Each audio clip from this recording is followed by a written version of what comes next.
Halo guys, jumpa lagi bersama Mimin. Terima kasih sudah mampir dan mendukung channel kami, sehat selalu buat kalian semua. Oke, kita langsung ke alur ceritanya. Butcher dan Divine Blade Camp baru saja menyerbu ke perkemahan Heavenly Court ketika mereka bertemu dengan pasukan kota benteng surgawi yang menghalangi jalan mereka. Pasukan kota benteng surgawi terkenal dengan formasinya dan dikenal sebagai tembok besi pengadilan surgawi. Komandan yang menjaga kota benteng surgawi adalah Dewa Do Zeng Bintang, pelana Jiejin, dan tidak ada kekurangan ahli dengan alam kaisar di bawahnya. Kota benteng surgawi bertugas mempertahankan kota. Karena serangan perdamaian abadi terlalu ganas, pasukan Nenek Si menghancurkan tembok kota. Namun, Jagal memimpin batalion pedang ilahi untuk menyerbu ke dalam kota dan menjadi yang pertama dikepung oleh kota benteng surgawi. Sejarah bersinar di jantung alkimia. Jagal berteriak dan niat pedangnya terhubung dengan Luo Wushuang, Zihuali, dan Basan. Alam Dao jalur pedang langsung terintegrasi dan menjadi satu. Namun, formasi semacam ini di mana alam pedang menjadi satu perlu dieksekusi oleh seseorang yang telah melalui tahap mengasah platform pembunuh dewa, baru kemudian mereka dapat menyatukan keinginan pisau dan Dao pisau menjadi satu dan meningkatkan kultivasi mereka. Dalam pertempuran Suandu, Qinmu, Tukang Daging, Luo Wushuang, Zihuali, dan Tiansu, 5 leluhur Dao pisau, telah bekerja sama untuk menaikkan alam Dao pisau ke 31 surga, nyaris mencapai tingkat pemujaan surgawi. Kini setelah kelima leluhur Dao pisau kekurangan Qinmu dan Tiansu, meskipun kultivasi ilmu pisau Basan tidak lemah, dia masih jauh lebih lemah dibanding Qinmu dan Tiansu. Untungnya, dalam beberapa dekade setelah pertempuran Suandu berakhir, lintasan pisau Sang Tukang Daging, Zihuali, dan Luo Wushuang telah meningkat dengan kecepatan yang sangat tinggi, sehingga menutupi kelemahan Basan. Keempatnya menggerakkan kaki mereka, dan 30 langit jalur pisau meledak dengan momentum yang tak terhentikan. Mereka menyerbu ke dalam benteng kota pasukan surga dan langsung menyerang Jiejinan. Jiejinan sama sekali tidak takut. Ia langsung menyerbu ke arah mereka berempat, dan dengan goyangan tubuhnya, ia berubah menjadi Hechi.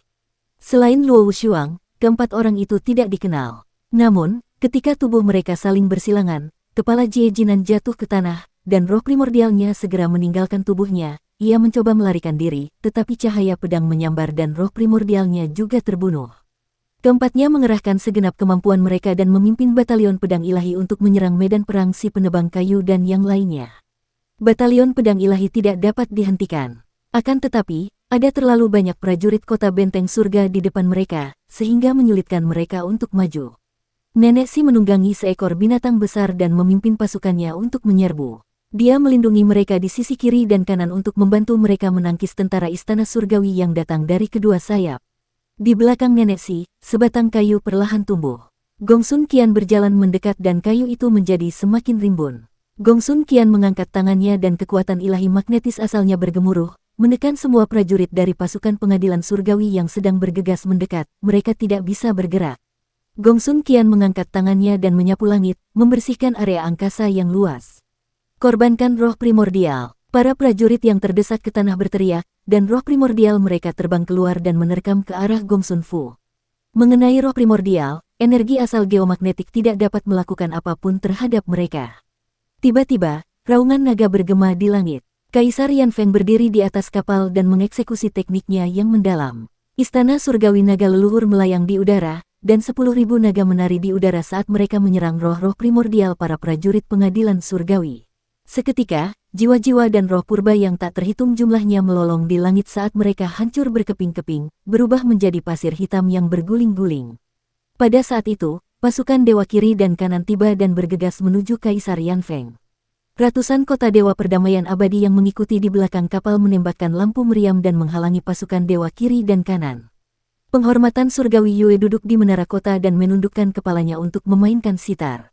Suara sitar bergema, dan tiba-tiba, langit dan bumi dari kekuatan ilahi dua penjaga dan 100.000 prajurit berputar dan menghilang dengan cepat. Mereka telah dibuang ke tempat yang tidak diketahui oleh seni luar angkasanya. Dua pengawal berkekuatan ilahi itu segera membentuk formasi dan berubah menjadi formasi pembunuh iblis suci api. Dua bayangan hantu dari dewa api perlahan muncul dari dua formasi itu. Api di belakang kepala mereka seberat roda. Jelas bahwa dua pengawal berkekuatan ilahi itu telah menggunakan kekuatan sihir mereka sendiri. Itu adalah pengulangan kekuatan sihir dewa api. Formasi pembunuh iblis suci api juga dirancang oleh guru surgawi Meng Yumui.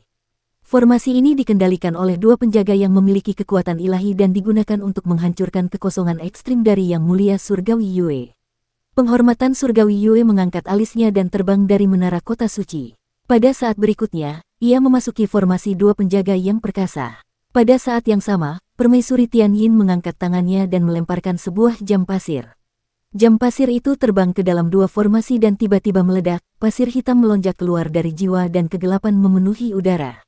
Api dao dari kedua formasi itu juga tidak dapat mencairkan pasir hitam di dalam jiwa. Seketika, kedua formasi itu jatuh ke dalam kegelapan. Gong Sun Fu terbang dan berubah menjadi kayu asal yang dilemparkan ke dalam dua formasi gelap itu. Formasi itu diaktifkan, dan kayu elemental pun menyala. Namun, formasi itu berhasil menahan dua formasi pembunuh iblis api suci itu untuk sesaat. Pada saat itu, suara sitar terdengar dalam kegelapan. Pada saat berikutnya, kedua formasi itu terpecah menjadi ratusan bagian. Suara sitar semakin keras dan semakin mendesak. Penghormatan Surgawi Yue memetik senar sitar dan menyalurkan kekuatan dharmanya. Tiba-tiba, ruang berputar, dan puluhan ribu prajurit penjaga kekuatan ilahi terentang dan tergencet bersama dengan suara sitar.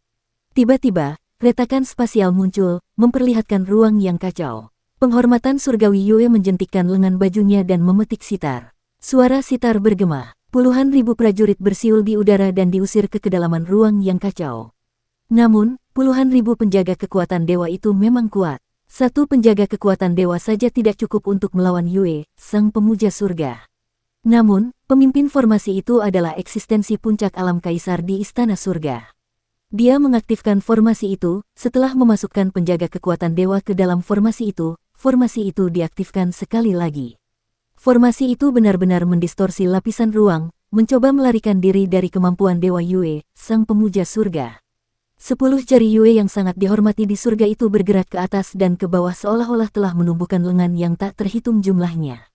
Bayangan jari-jarinya seperti ilusi saat ia berusaha sekuat tenaga untuk melawan formasi penghancur iblis suci api, mengirimkan penjaga kekuatan ilahi ke kedalaman ruang yang kacau sedikit demi sedikit.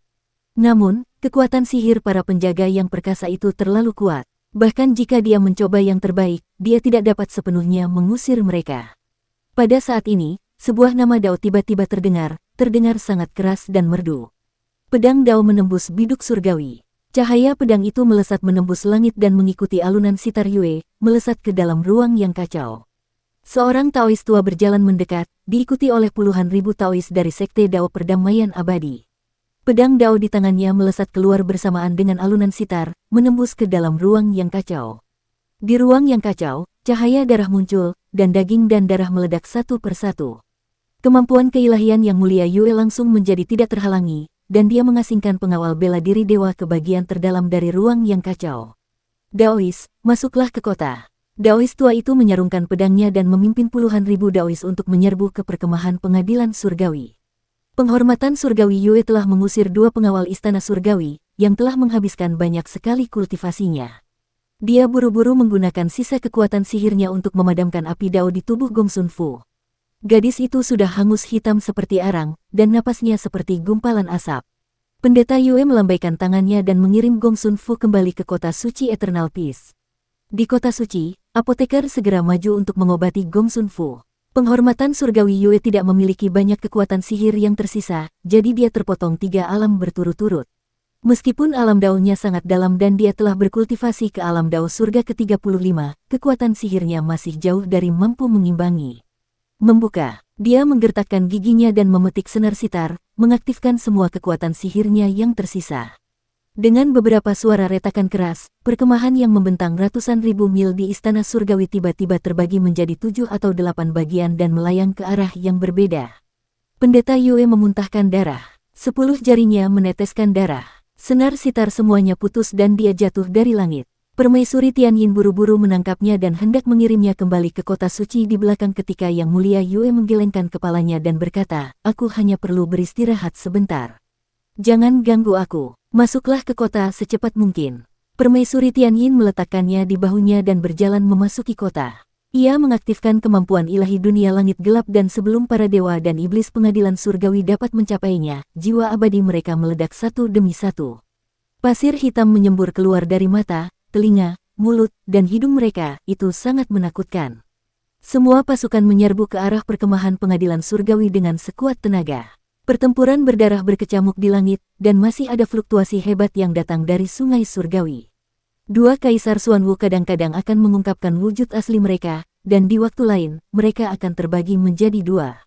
Mereka akan berubah menjadi kaisar bela diri Xuanwu dan memimpin para prajurit surga kutub utara untuk bertarung. Wei Suifeng menyiapkan formasi, dan pengadilan surgawi agung mengaktifkannya. Mereka menyerbu ke dalam angkatan laut sungai surgawi dan menyapu semuanya. Sungai surgawi telah lama diwarnai menjadi sungai merah darah. Di Yudu, Qin Fengqing tiba-tiba menghentakkan kakinya dengan keras. Ki iblis Yudu kegelapan menghancurkan batasan antara Yudu dan dunia orang hidup dengan suara gemuruh. Gerbang raksasa pembawa surga pun muncul di perkemahan pengadilan surgawi.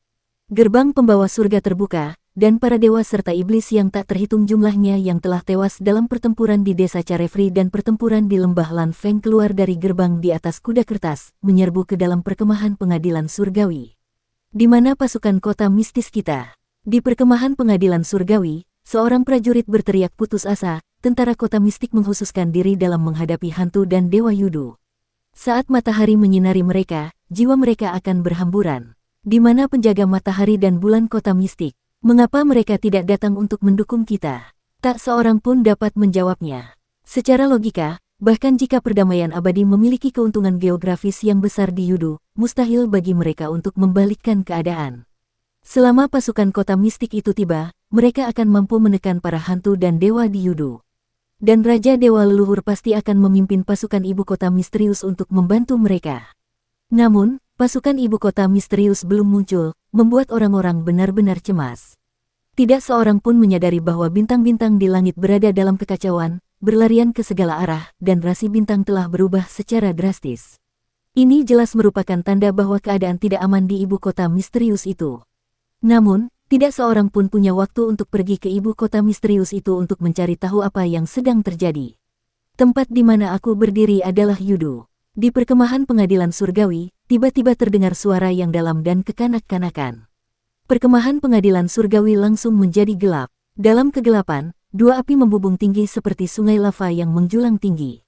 Tubuh Qin Fengqing berlumuran darah. Jelas bahwa ia telah menderita luka serius selama pertempuran berdarah dengan naga dan penjaga bela diri. Namun, ia mengaktifkan mana yang tersisa dan memutar 6 roda surgawi. Kemanapun kekuatan roda surgawi itu lewat, banyak dewa dan iblis pengadilan surgawi berubah menjadi ras lain. Untuk sesaat, kekacauan pun terjadi. Ketika roda surgawi 6 jalur berputar, perahu kertas terbang keluar dari Yudu dan menyerbu ke perkemahan pengadilan surgawi. Meskipun lebih dari separuh prajurit naga bela diri dan penjaga Blood telah tewas, mereka masih mengikuti dari belakang dan bertarung tanpa henti. Tiba-tiba, langit menjadi terang dan bintang-bintang bergerak cepat. Mereka semakin dekat dan dekat dengan kedamaian abadi, dan bintang-bintang menjadi lebih besar dan lebih terang. Akhirnya, bintang-bintang menerobos penghalang dunia asal, mereka berubah menjadi matahari demi matahari dan muncul di langit dunia asal. Yudu yang diubah Qin Fengqing bagaikan salju saat bertemu dengan terik matahari dan larut dengan cepat. Perkemahan istana surgawi bersorak, tentara Xuandu ada di sini. Di langit, matahari suci dan bulan terang membumbung dan membentuk formasi. Sinar cahaya yang menyala-nyala melesat turun dan memotong ke arah perkemahan pengadilan surgawi. Pada saat yang sama, ratusan ribu pasukan dewa dan setan turun dari langit. Dari kejauhan, bendera formasi terlihat berkibar dengan tulisan Jiang di atasnya. Guru Kerajaan Perdamaian Abadi Jiang Baigui, tenangkan Xuandu dan datanglah untuk mendukung. Guntur bergemuruh di langit. Itu adalah pasukan di bawah Jiang Baigui yang berteriak serempak, Xuandu telah berpindah tangan. Ia telah jatuh ke dalam kedamaian abadi. Sorakan menggetarkan langit. Itu adalah sorak-sorai para prajurit yang berada di tengah-tengah pertempuran berdarah. Di tengah sorak-sorai, moral pasukan istana surgawi runtuh dan aura keputusasaan memenuhi udara. Yang mulia, mari kita mundur. Rambut Ibu Suri acak-acakan, dan darah menetes dari sudut mulutnya. Dia melepaskan diri dari Su Senghua dan Lan Yutian dan bergegas ke kamp pengadilan surgawi, berteriak dengan tegas, jika kita tidak mundur sekarang, akan terlambat. Rambut Kaisar Langit-Langit luas acak-acakan, dan dia bertarung dengan Qin Mu dengan darah. Matanya sudah merah karena membunuh, dan dia merasa bahwa dia hanya membutuhkan satu serangan terakhir untuk membuat Qin Mu jatuh, tetapi Qin Mu tidak akan jatuh apapun yang terjadi. Yang mulia, lari. Pasukan pengadilan surgawi yang mundur menyerbu seperti banjir, menenggelamkan Kaisar Surgawi, langit luas, dan Kinmu. Seorang pejabat tua berteriak keras, jika kita tidak pergi sekarang, kita tidak akan bisa pergi. Semua prajurit akan mati di sini. Di tengah kekacauan pasukan, Kaisar Langit-Langit Luas menggertakkan giginya dan terus menyerang Kinmu dengan panik. Kita hanya butuh waktu sebentar untuk membuat lukanya meledak tanpa kekuatan apapun. Kita masih bisa membalikkan keadaan. Ledakan. Dia bertabrakan dengan seni ilahi Kinmu dengan intensitas yang belum pernah terjadi sebelumnya. Darah menyembur keluar dari mulut Kaisar Surgawi yang luas saat dia terbang keluar dan menabrak pasukan yang kacau. Setelah itu, para menteri pendukung atas, pendukung junior, pengawal kanan atas, pengawal junior kanan, dan yang lainnya bergegas datang dan menggendong Kaisar Surgawi surga luas yang terluka parah ke dalam pasukan untuk pergi. Kaisar Surgawi yang agung memuntahkan darah, namun tatapannya tetap pada Kinmu yang semakin menjauh, seolah ingin melihat Kinmu jatuh. Namun, Kinmu tetap berdiri di sana, tidak bergerak. Kaisar langitmu, anjing tuamu, jatuh.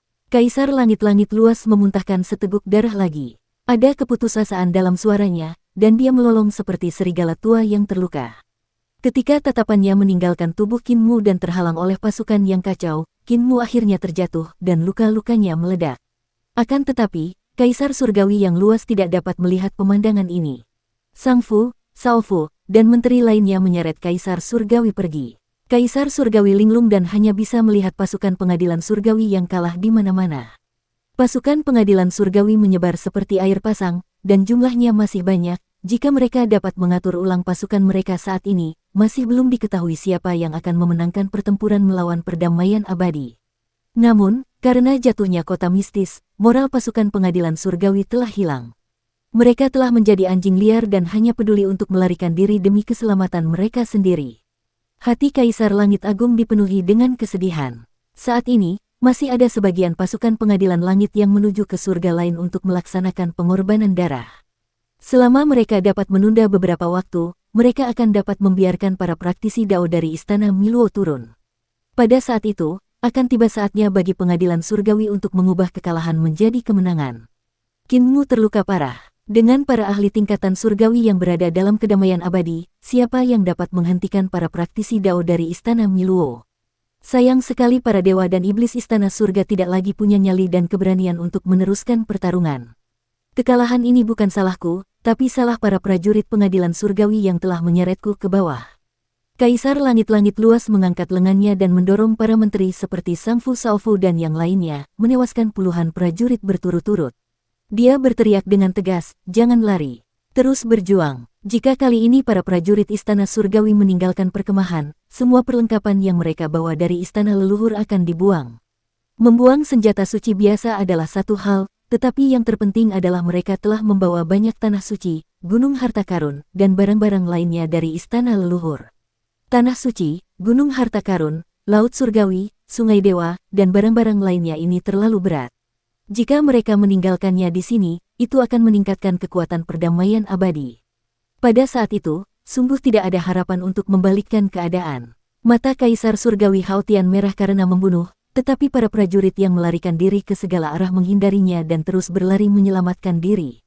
Kaisar Surgawi Haotian begitu marah hingga jantungnya hampir meledak. Dia batuk beberapa kali dan mengeluarkan darah, lalu berkata dengan suara serak, jangan lari.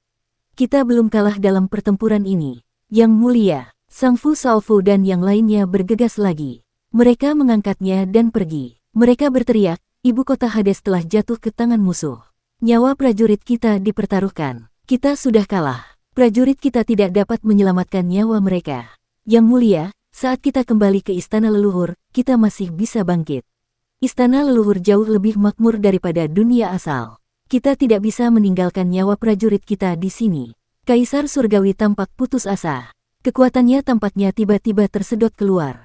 Ia digendong oleh beberapa menteri dan terhuyung-huyung keluar dari perkemahan pengadilan surgawi bersama pasukannya. Di langit, matahari dan bulan bergerak dalam formasi dan membombardir perkemahan pengadilan surgawi dari langit. Di mana-mana terlihat orang-orang jatuh dan kuda-kuda jatuh. Di belakang perkemahan pengadilan surgawi, pertempuran antara Taisi dan dua dewa kuno Taiji telah mencapai momen krusial. Ketiganya masing-masing mengaktifkan harta karun pendamping mereka dan melepaskan alam dao mereka untuk menyerbu ke langit berbintang dari tanah. Di darat dan di langit, tentara dunia binatang yang dipimpin oleh naga kilin, Kaisar Barat, dan Harimau Putih tengah berperang melawan para penguasa ilahi dari Pengadilan Surgawi. Sebagai salah satu dari 3 divisi, Master Ilahi Pengadilan Surgawi memiliki jumlah yang besar dan sangat kuat.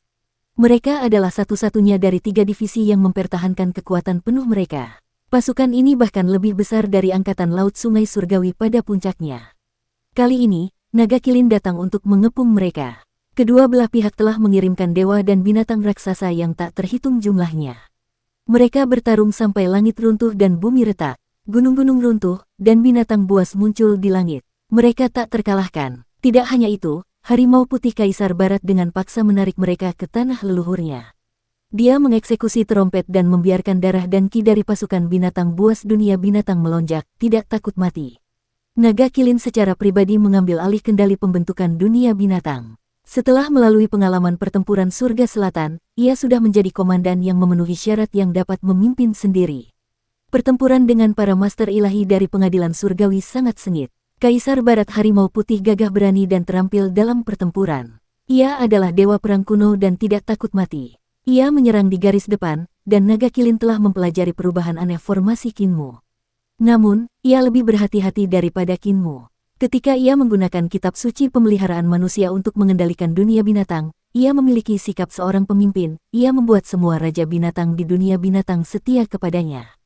Keduanya saling melengkapi dengan sempurna dan membunuh utusan surgawi dari Pengadilan Surgawi hingga mereka terpaksa mundur. Namun, mustahil untuk mengalahkan para master surgawi untuk saat ini. Langit masih terbelah dan binatang purba baru dipanggil dari dunia binatang untuk terjun ke dalam peperangan. Pada saat itu, tren pelarian istana surgawi menyebar ke para master ilahi. Mereka bergerak di belakang mereka, dan momentum pelarian muncul. Segera, hati para master ilahi dari istana surgawi tersebar, dan mereka melarikan diri ke segala arah. Kaisar Barat Harimau Putih adalah wanita yang sangat gagah berani. Dia mewarisi keberanian dan kecakapan bertarung dari klan Sin, wanita pencipta. Dari kejauhan, dia melihat panji Raja Surga berkibar di antara pasukan yang kacau. Dia tidak bisa menahan rasa gembira, dan tanpa berkata apa-apa, dia memimpin pasukannya untuk maju. Dia memotong pasukan kacau istana surga yang melarikan diri seperti pisau panas memotong mentega. Jangan pergi. Melihat ini, mata Naga Kilin membelalak. Dia buru-buru melompat ke punggung Void Mother Beast dan mengejar West Emperor White Tiger dengan seluruh kekuatannya. Meskipun Kaisar Barat Harimau Putih adalah wanita yang menawan, dia adalah seorang jenderal yang ganas. Kalau tidak, dia tidak akan menjadi dewa perang kuno. Dia berjuang keras sampai ke panji Raja Surgawi. Tiba-tiba, terdengar ledakan keras dan tanah leluhur Kaisar Barat terkoyak. Hati Naga Kilin menjadi dingin. Dia melihat Harimau Putih Kaisar Barat tergeletak di tanah leluhur Kaisar Barat yang hancur. Ibu binatang buas kekosongan membawanya dan muncul di kehampaan. Ketika mereka tiba di hadapan Kaisar Barat Harimau Putih, mereka melihat bahwa tanduk perang telah patah menjadi 2 bagian. Kaisar Barat Harimau Putih jatuh terlentang dan menatapnya dengan mata terbuka lebar. Dia hampir tidak bernapas. Naga Kilin melompat turun dari kehampaan dan dengan cepat mendatanginya. Sebelum Harimau Putih Raja Barat sempat mati, serangan Raja Surgawi telah menghancurkan tubuhnya dan mengubahnya menjadi kibawaan. Jika momentum ini menyebar ke Yuan Shen-nya, bahkan pasir hitam di jiwanya tidak akan ada. Kultivator bebas Longsan, tolong hidupkan aku. Tepat saat Raja Harimau Putih dari Barat berkata demikian, Naga Kilin segera mengambil keputusan. Ia segera menggunakan kemampuan ilahinya dan membunuh Yuan Shen miliknya. Ia menghancurkan Yuan Shen miliknya ke dalam 3 jiwa surga, bumi, dan dewa sehingga kerusakan yang ditinggalkan oleh kemampuan ilahi Raja Surgawi tidak akan menghancurkan Yuan Shen miliknya. Naga Kilin berdiri dan memenggal kepala Kaisar Barat. Kemudian, dia melompat ke punggung Ibu Void sambil membawa kepala Kaisar Barat dan pergi dengan cepat. Ia datang ke pasukan dunia binatang dan berubah menjadi wujud asli Naga Kilin. Ia meraung ke langit dan suaranya menyebar ke seluruh pasukan dunia binatang. Ia memerintahkan pasukan dunia binatang untuk menyusut dan membuat jalan bagi pasukan istana surgawi yang kacau untuk melewatinya. Jika mereka menjebak pasukan pengadilan surgawi saat ini, itu pasti akan menjadi jebakan bagi para binatang buas. Jika pasukan pengadilan surgawi melakukan serangan balik, itu akan berubah menjadi pertarungan maut terlepas dari apakah mereka sekutu atau musuh. Saat itu, moral prajurit istana surgawi yang sedang terpuruk akan semakin meningkat seiring dengan pertempuran menuju kematian dan keputusasaan. Sebaliknya, jika mereka memberi mereka jalan keluar, moral para prajurit istana surgawi akan semakin rendah. Mengepung 3 orang dan menyatukan 1 orang adalah cara berperang. Naga Kilin mengendalikan pasukan alam binatang dan menyerang terus-menerus dari 2 sayap Istana Surgawi, mengepung prajurit Istana Surgawi yang tertinggal di belakang untuk meningkatkan hasil pertempuran. Pada saat yang sama, pasukan perdamaian abadi yang dipimpin oleh Jiang Baigui menyerang dari langit. Pertama, hujan pedang jatuh, membuat pasukan yang kacau itu semakin kacau. Kemudian, mereka mulai memotong bagian belakang para pembelot pengadilan surgawi. Tentara yang dipimpin oleh Jiang Baigui bagaikan capit kelabang. Dengan sekali buka dan sekali tutup, mereka memotong lebih dari 100.000 tentara di belakang para pembelot dan mengepung mereka untuk memulai perang pemusnahan. Jiang Baigui berdiri di udara, melihat pasukan dunia binatang dari jauh. Meskipun dunia binatang dipenuhi dengan raksasa-raksasa kuno, formasinya rapat, seperti penghalang, dia tidak hanya memuji, pejuang Longshan, kamu memiliki bakat seorang master surgawi. Tidak ada satupun cacat dalam susunan formasi. Kedua pasukan terus saling menyerang, berusaha sekuat tenaga untuk mengejar pasukan pengadilan surgawi yang kacau. Naga Kilin juga memperhatikan susunan formasi Jiang Baigui, dan segera mengetahui rencana Jiang Baigui. Guru kerajaan Jiang mengejar dari belakang. Aku hanya perlu mengerahkan pasukan untuk mengepung mereka dari 2 sayap dan memisahkan mereka.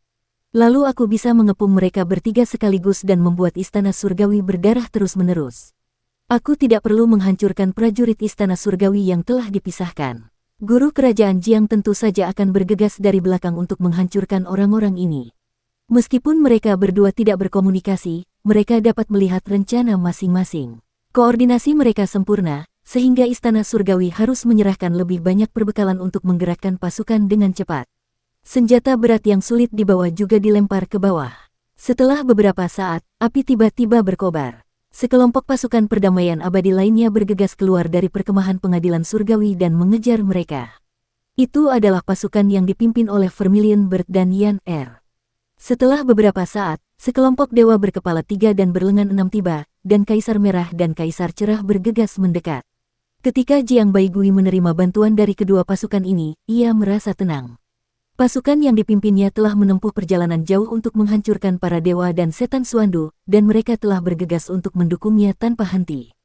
Mereka benar-benar kelelahan. Pengejaran ini juga merupakan pertaruhan nyawanya. Hari ini ditakdirkan menjadi hari gelap di Istana Surgawi. Berbagai pasukan mengejar mereka, dan di kamp pengadilan surgawi, pengepungan lain masih berlanjut. Para prajurit pengadilan surgawi yang tidak punya waktu untuk melarikan diri dari kamp pengadilan surgawi jatuh ke dalam pengepungan yang ketat. Ada api perang di mana-mana, dan medan perang terbagi menjadi beberapa bagian. Di mana para prajurit desa bebas. Kota suci Ling Yuxiu tiba dan bertanya dengan mata buta. Si buta segera terbang keluar dari kota suci, dan Ling Yuxiu buru-buru memerintahkan para ahli formasi susunan di belakangnya, cepat undang Dewa Raja Ramuan. Di perkemahan pengadilan surgawi, penjagal pedang surgawi dan yang lainnya membubarkan para dewa dan iblis pengadilan surgawi yang mengepung desa Carefree. Melihat ke medan perang, mereka melihat istana dan bangunan yang runtuh di mana-mana, dan semuanya berantakan. Dari 200.000 prajurit desa Carefree, hanya 2 hingga 3.000 yang tersisa, semuanya terluka. Banyak tokoh yang dikenal tidak dapat terlihat lagi. Sang penjagal pedang surgawi menyarungkan pedangnya dan berjalan di tengah genangan darah. Tiba-tiba, seorang prajurit dari desa yang riang mengulurkan satu lengan dan mencengkeram celananya. Sang jagal melihat ke bawah dan melihat bahwa prajurit desa yang riang itu telah terpotong di bagian pinggang. Lengannya yang lain juga telah hilang dan dia hampir tidak bisa bertahan. Saudaraku, berikanlah aku kematian yang cepat. Prajurit desa yang riang itu mengangkat kepalanya dan memaksakan senyum di wajahnya yang penuh luka. Jagal mengeluarkan obat dari tubuhnya dan mengobati lukanya, suaranya rendah saat dia berkata, jangan khawatir. Saat itu, aku sama sepertimu dan menderita luka yang sangat serius. Kemudian, aku juga selamat. Kedamaian abadi memiliki keterampilan penciptaan yang mendalam. Selama kamu bisa mempelajarinya, apa yang hilang darimu bisa tumbuh kembali. Apoteker, di mana apoteker? Dia berteriak keras. Namun, jumlah orang yang terluka terlalu banyak dan jumlah apoteker di pasukan perdamaian abadi tidak mencukupi. Para prajurit di bawah komandonya mengambil obat-obatan mereka sendiri dan membagikannya kepada orang-orang yang terluka di desa Carefree. Jagal datang ke sisi Pavilion Sky Sniffing. Pavilion Sky Sniffing menggelengkan kepalanya dan mengangkat jarinya dengan susah payah. Selamatkan para petani terlebih dahulu. Jagal bergegas ke arah yang ditunjuknya dan melihat Master Bela Diri Surgawi Zuocha tergeletak di tanah, melindungi Yan Yunxi. Jagal menggunakan seluruh kekuatannya untuk menyingkirkan Master Bela Diri Surgawi, tetapi dia melihat bahwa petani tua itu sudah meninggal sementara Yan Yunxi masih bernapas. Kemungkinan besar, Martial Heaven Master telah mempertaruhkan nyawanya untuk melindungi Yan Yunxi di tengah kekacauan pasukan. Meskipun dia telah menyelamatkan nyawa Yan Yunxi, dia tidak dapat bertahan sampai kemenangan tiba. Dia tidak peduli dengan Zuocha dan buru-buru mengoleskan obat pada Yan Yunxi. Mata Yan Yunxi terbuka lebar, tetapi dia tidak bisa melihat apapun. Kedua matanya telah tertusuk oleh jarum beracun dari penguasa langit matahari agung dan dia telah dibutakan. Apakah tehnya masih baik-baik saja? Tanyanya. Si Jagal menatap tubuh Master Langit Bela Diri dan mengangguk. Kemudian, dia teringat bahwa dia tidak dapat melihatnya dan berkata, dia baik-baik saja. Itu bagus. Yan Yunxi tersenyum. Setelah perang ini, kita akan menikah dan mengasingkan diri. Aku sudah membuat kesepakatan dengannya. Paviliun Pengendus Langit, aku tidak menyukaimu lagi. Aku sudah punya seseorang yang aku sukai. Kamu tidak punya rasa kemanusiaan, baru saat itulah aku tahu bahwa aku tidak menyukaimu. Dia tersenyum dan batuk darah. Qi Xianyu jatuh ke pelukan di Sitian. Pria yang dulunya paling tampan kini telah menjadi Raja Ming yang paling buruk rupa dan pemarah. Namun, baik Qi Xianyu maupun di Sitian sudah berada di akhir hidup mereka.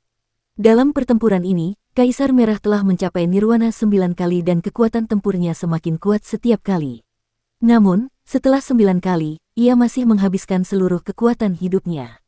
Apakah kamu masih membenciku? Dia menatap pria yang disukainya dan bertanya. Raja Ming yang marah menundukkan kepalanya. Buddha tidak memiliki kebencian. Lalu apakah kamu masih mencintaiku? Raja Ming yang marah terdiam. Kaisar Merah tersenyum. Apakah liuran yang kusukai masih ada di sini? Wajah garang Raja Ming yang marah berangsur-angsur berubah, dan dia berangsur-angsur kembali menjadi liuran yang tampan seperti sebelumnya. Dia berkata dengan suara serak, ya, dia masih di sini. Kaisar Qi Xianyu merasa puas dan perlahan menutup matanya. Dari cinta datanglah masalah, dari cinta datanglah ketakutan, dari cinta datanglah ketakutan, dari cinta tidak datang masalah, di manakah ketakutan? Li Yuran memeluknya dalam posisi lotus dan duduk, dia bergumam, itulah sebabnya tidak ada cinta, cinta adalah rasa sakit. Jika tidak ada cinta dan benci, maka tidak ada pengekangan, tidak ada pengekangan, itu sangat sulit. Aku bukan di Sitian, tidak, jika ada kehidupan setelah kematian. Saudara senior Zankong, Raja Buddha telah meninggal dunia, kata seorang Buddha kepada Zankong Rulai sambil melemparkan pedangnya. Zankong Rulai menyatukan kedua telapak tangannya dan membungkuk kepada Li Yuran. Ia kemudian berbalik untuk menyelamatkan yang lain. Para prajurit Eternal Peace membersihkan medan perang, dan Ling Yuxiu memerintahkan orang-orang untuk mengalahkan pengadilan surga. Hades berganti tuan, dan berita tentang kemenangan besar Eternal Peace menyebar ke seluruh 10.000 dunia. Baru pada saat itulah mereka punya waktu untuk melihat Qinmu. Qinmu terbaring di ranjang sakit, dan sekali lagi, napasnya benar-benar hilang. Su Senghua telah menusukkan banyak paku dewa jalur pembantaian ke luka-lukanya untuk menekan luka Dao di tubuhnya. Dalam pertempuran ini, peran semua orang sangat penting, dan setiap pasukan juga penting. Apa yang dilakukan Qinmu tidak berbeda dengan apa yang dilakukan prajurit lainnya. Dia berusaha sekuat tenaga untuk menahan Kaisar Surgawi sementara yang lain berusaha sekuat tenaga untuk bertarung. Kemenangan ini adalah kemenangan semua orang. Satu-satunya perbedaan adalah Qinmu selamat, dan beberapa prajurit tidak dapat bertahan hidup dalam pertempuran yang menentukan ini. Masalahnya tidak besar. Su Senghua bangkit dan berkata kepada Ling Yuxiu, tidak ada seorang pun di dunia ini yang dapat membunuh Master Sekte Qin. Jika ada, itu pasti di alam semesta masa lalu. Dia ingin pergi, tetapi Ling Yuxiu memanggilnya, bagaimana denganmu dan Lan Yutian? Su Senghua bertanya, banyak orang tewas dalam perang ini, dan suamiku tertidur lelap. Dia tidak akan bisa bangun sebentar pun. Di dunia ini, satu-satunya orang yang memiliki kemampuan untuk menggunakan teknik kebangkitan adalah kamu dan Lan Yutian. Su Senghua menggelengkan kepalanya. Ada lebih dari 10 orang di dunia abadi yang tahu cara mengumpulkan jiwa, dan di antara mereka ada Permaisuri Tian Yin. Bukan hanya aku dan Lan Yutian. Merekonstruksi jiwa para dewa yang tewas di medan perang sudah cukup untuk menguras kekuatan sihir kita. Merekonstruksi jiwa membutuhkan harga. Untuk menghidupkan kembali orang mati, harganya bahkan lebih besar. Bahkan ketika Master Sekte Qin berada di puncaknya, dia tidak akan mampu menghidupkan kembali semua orang yang tewas dalam pertempuran. Dia menatap Ling Yuxiu dan berkata, Nyonya Qin, Eternal Peace memiliki seni penciptaan dan senjata ilahi penciptaan. Jika Nyonya dapat menghabiskan sumber daya keuangan Eternal Peace dan membangun kembali tubuh jasmani orang mati, nasib negara akan habis, dan kekuatan praktisi Eternal Peace yang kuat akan habis. Kekuatan surgawi yang memuliakanmu, Pangeran Bumi Kecil, dan Adipati Surgawi akan dipinjam sepenuhnya, tidak meninggalkan setetes pun. Masih ada kemungkinan untuk menghidupkan kembali para prajurit yang tewas di medan perang. Setelah mengalami perang besar ini, Eternal Peace tidak lagi memiliki kekuatan nasional yang begitu agung. Dia mengganti topik, perdamaian abadi bergantung pada pengorbanan para prajurit ini untuk menemukan secercah harapan dalam perang yang hampir pasti akan berakhir ini. Saat ini, kita masih jauh dari kemenangan penuh. Jika kita menghancurkan situasi yang baik karena masalah ini, lalu mengapa kita harus menentang pengadilan surgawi? Nyonya Qin, jangan biarkan pengorbanan mereka menjadi sia-sia. Dia selalu tidak berekspresi, jadi kata-katanya agak berat saat ini. Ling Yuxiu berkata, selama tubuh fisik masih ada, kita dapat memulihkan jiwa-jiwa heroik yang tewas dalam pertempuran dan membiarkan mereka kembali ke tubuh fisik mereka. Bukankah mereka akan dapat hidup kembali? Dengan cara ini, kita tidak perlu mengeluarkan terlalu banyak kekuatan nasional kita. Su Senghua menggelengkan kepalanya. Nyonya Qin, tidak ada tubuh fisik. Ling Yuxiu tercengang. Kaisar Surgawi Hao terlalu kejam dalam tindakannya. Saat ini, dunia asal telah menjadi altar pengorbanan darah yang besar. Semua kehidupan yang mati di altar pengorbanan darah ini akan diubah menjadi energi dan dikorbankan ke alam semesta prasejarah. Su Senghua terdiam sejenak, dia berkata, saya telah melihat mayat para prajurit. Tingkat pembusukannya sangat cepat. Darah para dewa dan iblis meresap ke dalam tanah dan dalam 1 atau 2 hari, esensi, ki, dan energi spiritual mereka semua akan hilang. Karena terlalu banyak prajurit yang tewas dan terluka, pengorbanan darah ini tidak terlalu menarik perhatian. Namun, jika pengorbanan darah selesai, saya khawatir akan ada 2 hingga 3 orang yang telah mencapai dao dari istana Yiluo. Kaisar Surgawi Hao sudah menjadi gila dan pasti akan mati dengan kematian yang mengerikan. Saya melihat petunjuknya dan memberitahu Lan Yuntian bahwa dia telah membawa senjata ilahinya untuk mencari kemana-mana, mencoba menemukan di mana altar pengorbanan darah disembunyikan. Saya harap dia bisa menghancurkan altar pengorbanan darah ini. Ling Yuxiu mengangguk tanpa suara. Su Senghua berkata, Nyonya Qin, tidak perlu terlalu khawatir.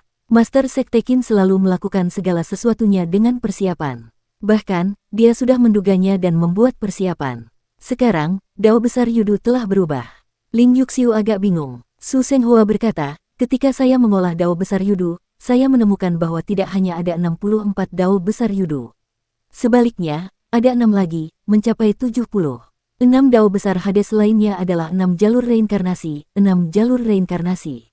Alasan mengapa Master Sekte Qin memerintahkan orang untuk menyempurnakan 6 jalur roda surgawi adalah untuk menghadapi situasi saat ini. Apa maksudmu? Earth Count Qin Fengqing mengendalikan 6 jalur reinkarnasi. Kekuatan artefak ilahi ini secara bertahap menyebar ke semua dunia di alam semesta. Itu telah menjadi harta yang melampaui cambuk sungai dunia bawah dan mata ilahi Earth Count.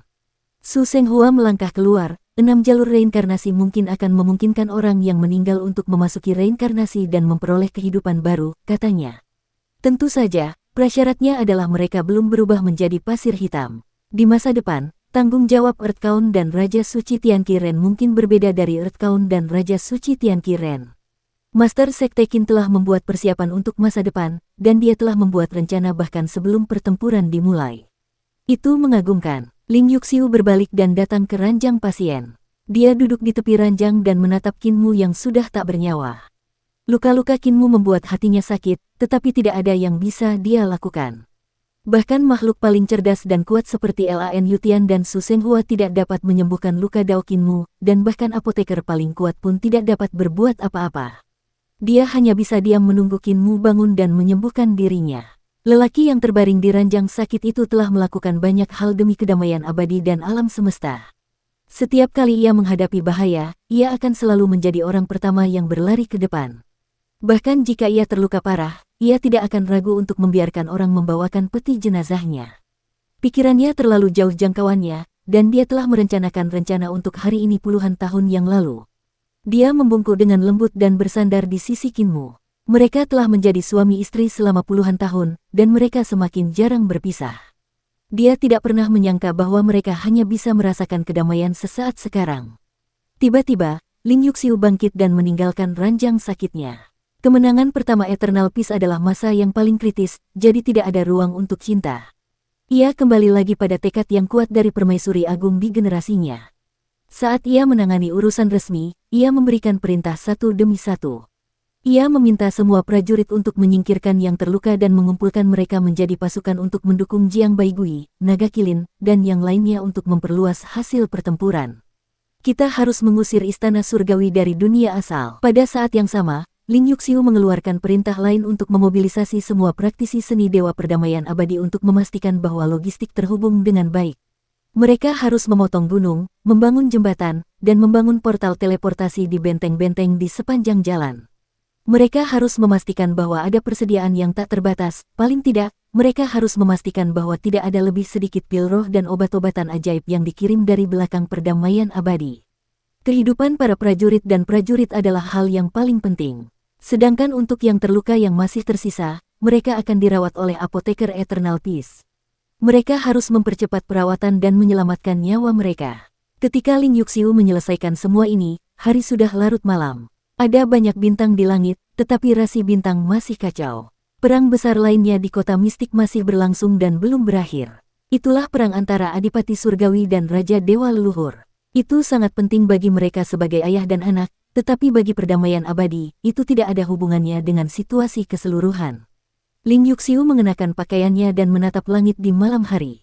Dia melihat pertempuran lain di langit yang juga sangat intens. Dari waktu ke waktu, medan bintang Taiji akan muncul. Hitam dan putih akan muncul, atau sinar cahaya dari cermin dunia bawah hijau akan turun dari langit, mereka seperti aurora hijau dan sangat menyilaukan. Itulah pertarungan antara Dewa Purba awal dan Dewa Kuno Taiji. Pertarungan itu sudah berlangsung sangat lama. Pertarungan mereka menyebabkan berbagai pemandangan menakjubkan muncul di langit. Pemandangan aneh yang terbentuk oleh kemampuan ilahi mereka. Pemandangan itu tidak terlihat jelas di siang hari, tetapi di malam hari, pemandangan itu luar biasa cemerlang. Kemampuan ilahi itu bagaikan lukisan, tersebar di langit malam dunia Yuan. Mereka muncul dan kemudian perlahan menghilang. Di sebelah barat, matahari telah lama menghilang, berubah menjadi cahaya warna-warni yang terbenam di sisi lain gunung, menerangi langit barat dengan warna merah tua. Malam itu agak dingin. Ling Yuxiu mendengar lolongan panjang yang datang dari kegelapan malam. Lolongan itu membawa suasana hati yang unik. Terkadang lolongan itu merdu dan anggun, terkadang lolongan itu seperti pedang panjang yang menembus langit, terkadang lolongan itu seperti jembatan kecil yang mengalirkan air, terkadang lolongan itu seperti kuda besi dan tombak emas, bertarung dan membunuh di medan perang. Lolongan itu benar-benar memberi orang-orang pemandangan yang luar biasa dan megah. Ling Yuxiu melihat ke kejauhan dan melihat bahwa dari tempat lolongan itu berasal, sebuah langit agung yang besar miring dan muncul dari 36 lapisan ruang hampa. Langit agung itu terbelah dan hampir jatuh ke dunia Yuan. Berdengung, cahaya dao dari langit agung tiba-tiba menjadi sangat pekat dan menyebar ke seluruh langit malam dunia Yuan. Cahaya itu seterang siang hari dan merupakan cahaya dao dari kibawaan. Suara siulan itu masih terdengar. Suara itu menjadi penuh semangat dan nyaring. Suara itu seperti pedang yang dapat membelah langit dan bumi saat ia berlari kencang di medan perang untuk melampiaskan ketidakpuasannya terhadap penindasan. Mungkinkah Sang Jun dan Absolut Awal? Absolut Awal tidak mundur bersama Kaisar Surgawi Hao Tian, tetapi ditinggalkan oleh Sang Jun. Hati Ling Yuxiu sedikit tergerak. Dia bisa mendengar niat bertarung dan niat membunuh dari peluit Tuan Sang, keinginannya untuk melindungi semua kehidupan, tetapi sepertinya dia tidak bisa meningkatkan niat bertarung dan niat membunuhnya secara ekstrim. Tiba-tiba, suara Qin Mu terdengar dari ruangan di belakangnya. Nyonya, silakan undang Yang Mulia Yue dan kakek jagal ke sini. Ling Yuxiu sangat gembira, dan dia bergegas kembali ke kamar. Dia melirik dan melihat bahwa Qin Mu telah terbangun pada suatu saat dan hendak berusaha untuk duduk. Ling Yuxiu segera mengeksekusi 3 roh primordial untuk memberitahukan kepada Venerate Surgawi Bulan dan tukang daging sementara dia maju untuk membantu Qin Mu duduk dengan benar.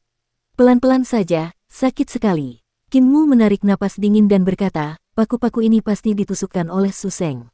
Setiap paku telah menembus jauh ke dalam darah, daging, dan sumsum tulangnya. Dahinya dipenuhi keringat dingin, dan dia akhirnya duduk dan terengah-engah beberapa kali.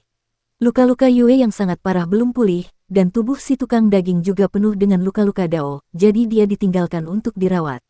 Mereka berdua bergegas datang ketika mendengar berita itu, hanya untuk melihat Qin Mu duduk di sana tertidur ketika lapisan-lapisan dunia mimpi menyebar. Keduanya berjalan masuk ke dalam ruangan dan memasuki dunia mimpinya. Dunia mimpi Kinmu tidak tampak seperti dunia mimpi, melainkan dunia nyata. Ketika mereka memasuki dunia mimpi Kinmu, mereka melihat bahwa itu adalah tanda akhir dari alam semesta. Di dunia mimpi itu, kekosongan pamungkas terus-menerus menyusut di bawah tekanan para praktisi Dao, dan angin dingin bertiup keluar dari kekosongan pamungkas. Kemanapun mereka lewat, wilayah para praktisi Dao dan surga dipenuhi dengan bencana dan penderitaan. Bahkan para dewa dan setan pun sering jatuh ke dalam 5 kebusukan surga dan manusia. Mereka sering terkena angin dingin saat bermeditasi, dan tulang, daging, dan roh primordial mereka semua akan mencair. Mereka akan mati tanpa alasan yang jelas. Alam semesta ini dipenuhi dengan pemandangan yang bobrok, tetapi sempat mencapai puncaknya. Alam semesta ini sangat kuat, dan ada banyak praktisi kuat yang tak terhitung jumlahnya. Jumlah praktisi Dao juga sangat besar, membentuk kontras yang kuat dengan alam semesta yang bobrok. Demi mengurangi tekanan alam semesta dan menjaga keberlangsungan kehidupan di alam semesta ini, para praktisi Dao sengaja menciptakan konflik dan membiarkan makhluk hidup di surga saling membunuh dan menyerang satu sama lain. Istana leluhur di berbagai surga, termasuk pohon dunia, juga menjadi kacau balau. Pada saat ini, tatapan mata Yue, sang penghormatan surgawi, dan si tukang daging pedang surgawi tertuju pada seorang pemuda dengan pisau panjang di punggungnya. Dia sedang mengacak-acak tumpukan mayat, meminum darah, dan memakan daging busuk di mayat-mayat itu. Namun, 5 pembusukan surga dan manusia telah menyerbu berbagai surga. Dewa atau iblis yang mati akan cepat membusuk dan berbau busuk. Namun, pemuda ini menahan rasa jijik dan memakan daging busuk itu. Setelah pemuda ini pulih kekuatannya, ia mulai membunuh lagi. Ia membunuh para dewa penguasa surga, mengasah pedangnya dan mengasah hati Dao-nya. Ia bagaikan iblis gila, yang membunuh dari satu surga ke surga lainnya. Tak terhitung banyaknya dewa dan iblis yang tumbang di bawah pedangnya. Ia sangat buas dan memiliki keyakinan yang tak terkalahkan. Ia bagaikan binatang buas yang paling kejam, pemburu yang paling licik, membantai dengan kejam untuk meningkatkan wilayah Dao-nya. Apakah itu Sang Jun? Tanya pendeta surgawi Yue dengan bingung. Pada saat ini, mereka jarang melihat sisi lembut Sang Jun. Ia duduk di tepi sungai di depan desa kecil yang bobrok, mengagumi bunga kecil. Ada anak-anak yang bernyanyi dan menari di sekelilingnya, dan anak-anak itu meletakkan karangan bunga di kepalanya. Wajah sederhana Sang Jun penuh dengan kepuasan. Kemudian, Sang Jun memulai jalan pembunuhan lagi, menantang dewa-dewa yang lebih tinggi dan menyerang yang lebih kuat.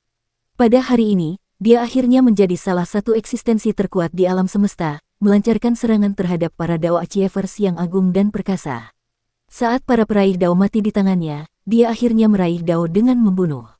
Akan tetapi, tujuannya bukanlah menjadi seorang kultivator yang mencapai Dao, melainkan membunuh para kultivator yang mencapai Dao yang telah menyusup ke alam semesta ini dan membunuh para eksistensi unggul yang mengendalikan alam semesta ini.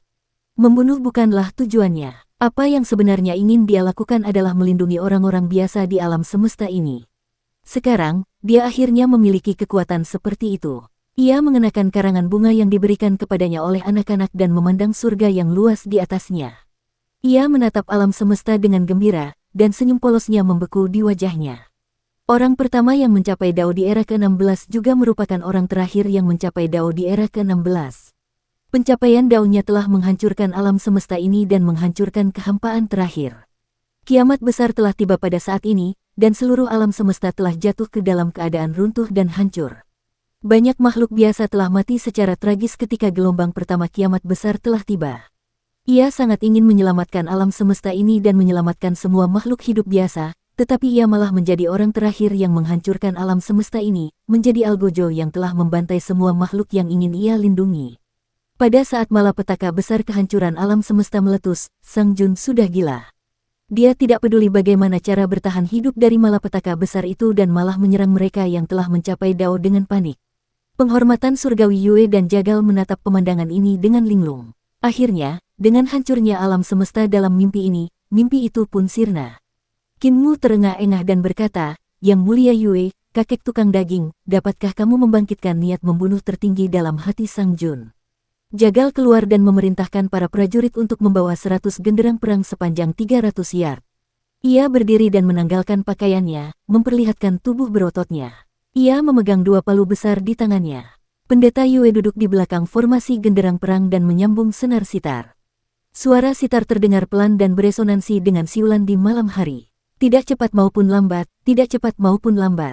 Dong, suara genderang terdengar dan si tukang daging mengangkat palu besarnya. Saat suara sitar dan siulan berhenti, suara genderang menjadi kuat dan bertenaga.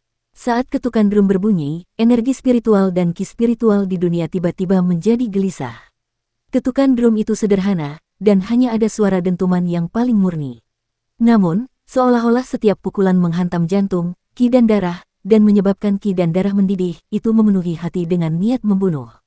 Hentakan drum yang berat itu bagaikan kekuatan yang tak terbatas dan tak tertandingi. Saat dihantam, bagaikan gunung besar yang menekan dao hart manusia, membuat mereka kesulitan bernapas. Musik sitar Yue yang dimuliakan oleh langit sama sekali tidak terpengaruh oleh ketukan drum. Sebaliknya, musik itu ditekan ke tingkat yang sangat rendah dan sangat damai. Namun, musik sitar menembus ketukan drum dan mengalir ke hati setiap orang seperti aliran air yang jernih. Di perkemahan istana surgawi yang bobrok, hanya tersisa prajurit yang terluka dan alkemis perdamaian abadi. Saat para prajurit mendengarkan ketukan drum dan musik sitar, serangan yang disebabkan oleh rasa sakit berangsur-angsur berkurang. Di medan perang di malam hari, api peperangan belum padam. Cahaya dao dari satu ki yang agung di langit yang jauh akan meletus dari waktu ke waktu, membuat malam tampak sangat mempesona. Gendang-gendang itu menjadi semakin berat dan berat, seolah-olah akan menghancurkan alunan musik sitar. Niat membunuh dan tekanan dalam gendang-gendang yang monoton itu seperti permukaan laut yang bergolak dan mendidih. Itu sama ganasnya dengan medan perang, sama menyeramkannya dengan itu, dan ada pembunuhan di mana-mana, pedang dan tombak beterbangan di mana-mana, anggota tubuh beterbangan ke segala arah, dan kepala-kepala berguling di tanah. Semua makhluk hidup berjuang di bawah kuku-kuku besi, menangis dan meratap. Suara genderang tukang daging sungguh agung. Dia sendiri, dengan 2 palu, 100 wajah genderang, dan ketukan genderang bertelanjang dada, menuangkan otoritas dan kekuatan otoritas yang tinggi dan perkasa ke dalam ketukan genderang, membuat niat membunuh dalam ketukan genderang semakin kuat. Dia melampiaskan pemujaan dan keinginannya akan kekuasaan sepuasnya. Dia menggunakan kekuatan ini tanpa belas kasihan, menginjak-injak segalanya. Menginjak-injak kekuatan bertahan hidup, menginjak-injak kehidupan yang arogan, mengendalikan perang, dan mengendalikan pembunuhan. Suara genderang itu dipenuhi dengan ambisi untuk memuaskan keinginan akan kekuasaan. Itu memberi orang perasaan bahwa ketika Dewa ke-10 berkuasa, dia menindas semua makhluk hidup di dunia. Namun, alunan musik sitar bulan yang dimuliakan di surga itu tetap tak tergoyahkan. Masih seperti angin musim semi, seperti sungai kecil yang mengalir, dan selembut cahaya bulan di malam hari. Musik sitarnya tidak menghilangkan kegilaan akan ketukan drum. Seolah-olah vitalitas semua makhluk hidup yang panjang telah hancur dan dipanen oleh ketukan drum. Namun, vitalitas itu terus tumbuh dan berkembang biak. Penderitaan semua makhluk hidup seakan terkumpul dalam alunan musik sitarnya. Mereka menanggung semua kesengsaraan dan rasa sakit. Mereka dipisahkan oleh hidup dan mati, tetapi mereka tetap hidup dengan gigih dan diam-diam. Irama genderang sang jagal berkibar di udara. Sama seperti dirinya, irama itu dipenuhi dengan aura mendominasi yang menyapu dunia, mendorong aura pembunuh yang memenuhi dunia hingga batasnya. Tiba-tiba, tubuhnya bergetar hebat. Dia mengaktifkan seni penciptaan yang mendalam, dan lengannya berkibar di udara. Dia memukul drum dengan gila-gilaan, dan suara ketukan drum itu bergejolak hingga batasnya. Aura pembunuh itu menjadi ganas, terdistorsi, dan penuh kekerasan dalam suara genderang. Itu seperti hati dao yang terdistorsi, iblis yang telah dilepaskan, dan itu seperti mimpi buruk dari mimpi yang telah menjadi kenyataan. Kekuasaan bagaikan awan yang dapat dikibaskan dengan satu jentikan tangan dan hujan yang dapat dikibaskan dengan satu jentikan tangan. Seseorang dapat mengendalikan orang-orang dan dunia sesuai keinginannya. Dewa surgawi ke-10 berubah lagi dan lagi. Revolusi datang silih berganti. Reformasi, reformasi, dan harapan serta ekspektasi semua makhluk hidup semuanya berubah menjadi gelembung ilusi di bawah situasi yang bergejolak. Pemuja surgawi ke-10 jatuh, dan pemuja surgawi ke-10 yang baru tumbuh. Seolah-olah seorang prajurit telah menumbuhkan cakar dan gigi naga jahat. Dia masih menduduki posisi tinggi. Dia masih tanpa ampun melepaskan kekuatannya dan menekan segalanya. Suara genderang itu meneteskan darah, menyebabkan pemandangan dunia yang tak terhitung jumlahnya di surga muncul di depan mata setiap orang yang mendengarnya.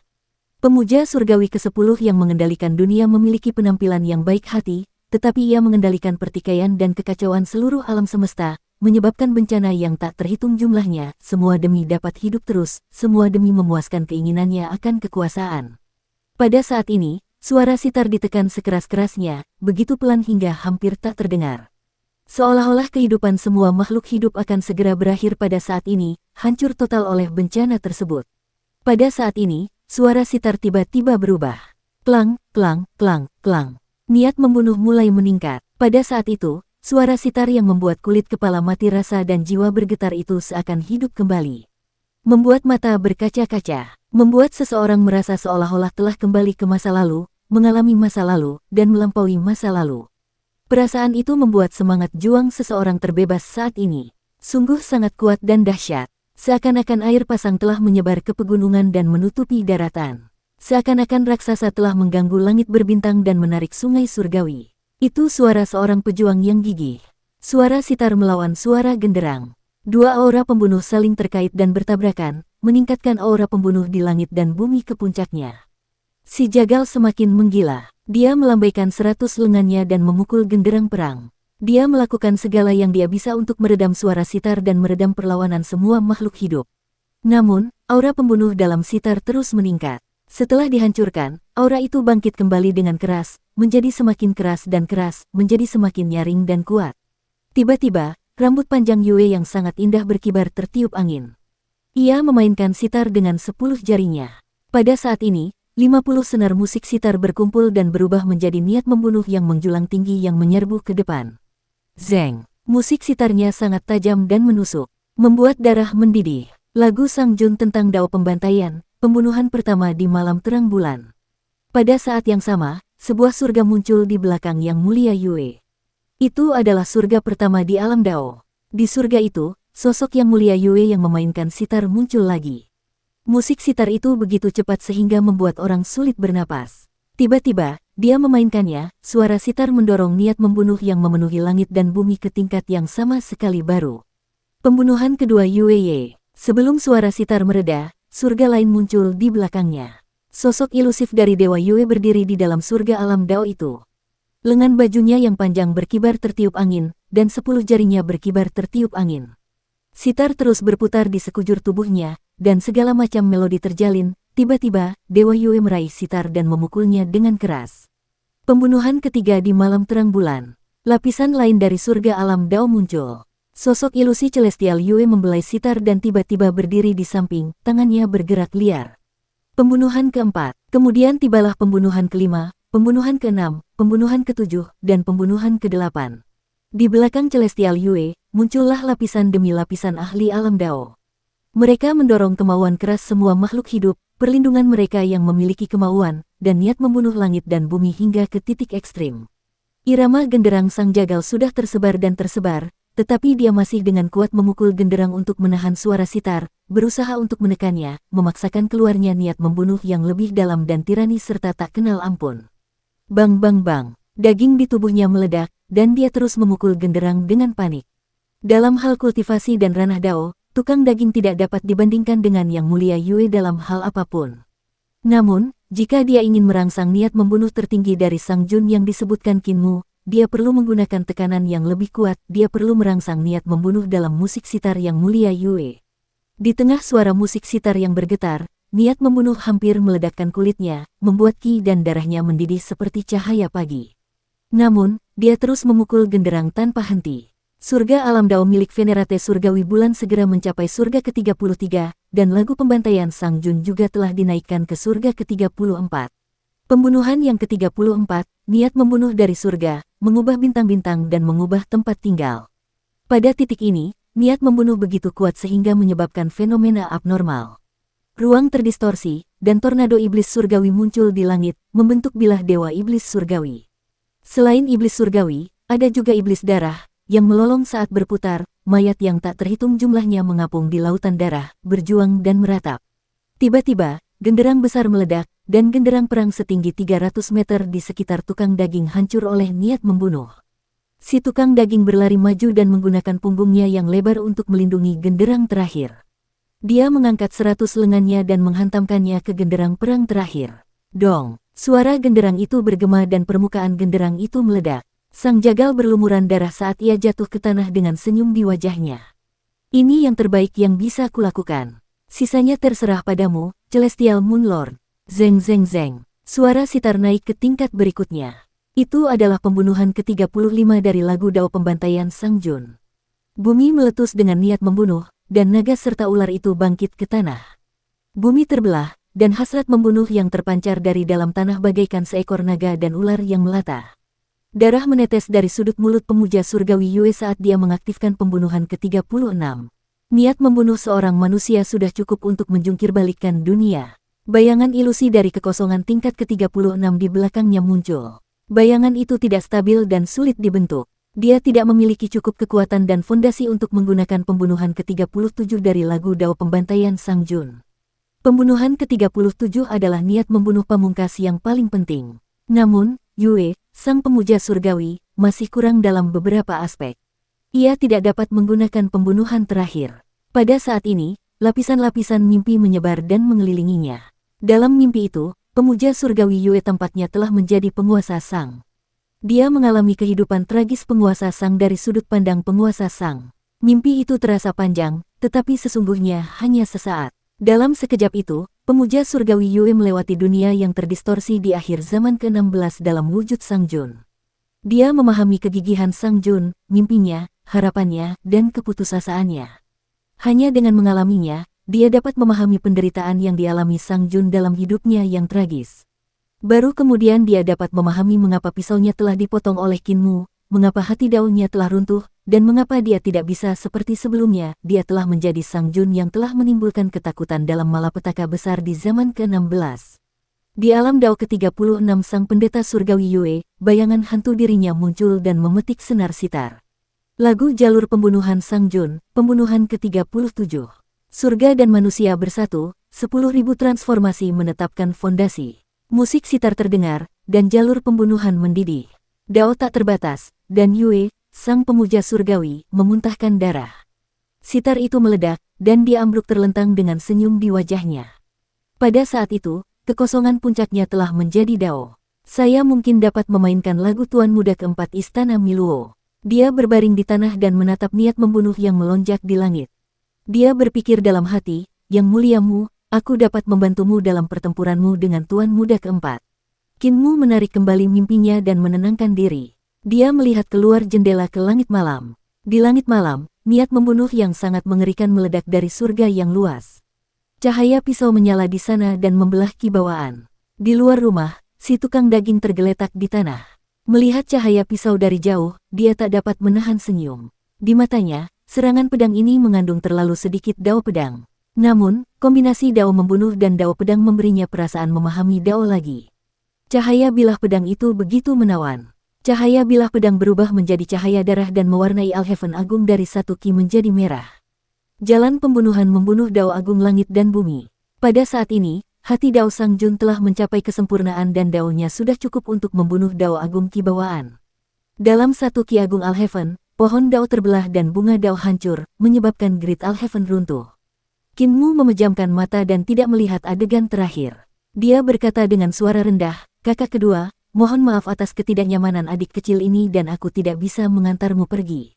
Setelah berpikir sejenak, dia tidak tahu harus berkata apa dan memutuskan untuk mengantar saudara keduanya pergi. Langit agung yang hancur jatuh dari langit seperti hujan bintang, berhamburan ke tanah dunia Yuan. Langit agung hancur dalam perjalanan turun, dan ki bawaan satu memelihara tanah yang terluka. Sang Jun mengangkat kepalanya. Cahaya bintang di sekelilingnya tersebar, dan pecahan-pecahan Great Alheaven yang jatuh berubah menjadi energi murni.